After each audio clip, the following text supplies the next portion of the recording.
We'll guide you through how to use Microsoft Word on an iPad. If you find this useful, then consider subscribing and liking the video. Microsoft Word is one of the most popular word processing apps out there, and so with it, you can then go and start accessing Word documents, editing them, and creating them. So we'll guide you through how this can be done. To get started, we need to go and get Word on the iPad. So what you need to do is you need to go and open up the App Store like so. We can go and press the search at the top, and then what you can do is press the search bar, and we'll go and type in Word like so. Then you're going to go and see the app here. I just went and downloaded it, so we can go and then open it up. So to go and use Word, you do need a paid subscription. We're getting offered here a month free, so you can go and get that if you get that there. Otherwise, you'll need a subscription. So I already have an account, so I'm going to go and sign in here. I've now signed in, and now Word is going to go and load. So I've got some other documents here I've gone and used across my OneDrive account, which we're going to go and see here. So what we can then do is to go and get started is go and press create over to the left. So you can go and make a blank one, or you can go through the different templates. In this case, I'll go and create a blank one just to show you how this works.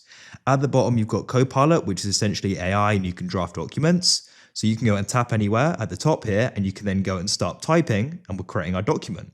So at the top where it says home in the ribbon, you can go and choose the font size. You can then go and choose the different formatting like bold, italics, highlight, the text color amongst centering and bullet points and other things. Then you can go and press insert. So you can go and insert another page, tables, photos. You can use the camera, add shapes, text box, stock images, icons, and stock 3D models. Then you can go and draw in the document if needed. Then you can go and adjust the layout here. So you can go and change the margins, the borders, the orientation, size, columns, and add breaks.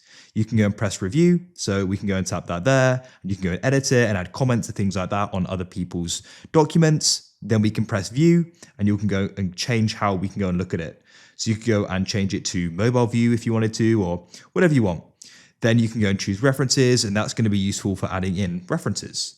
So that is how you can go and use it. And then what you can also do is come over to the top right. So you've got this mobile icon, search. You can press the share button like so, and this will open up. And what you can do is invite people, copy link to it, or you can go and send a copy.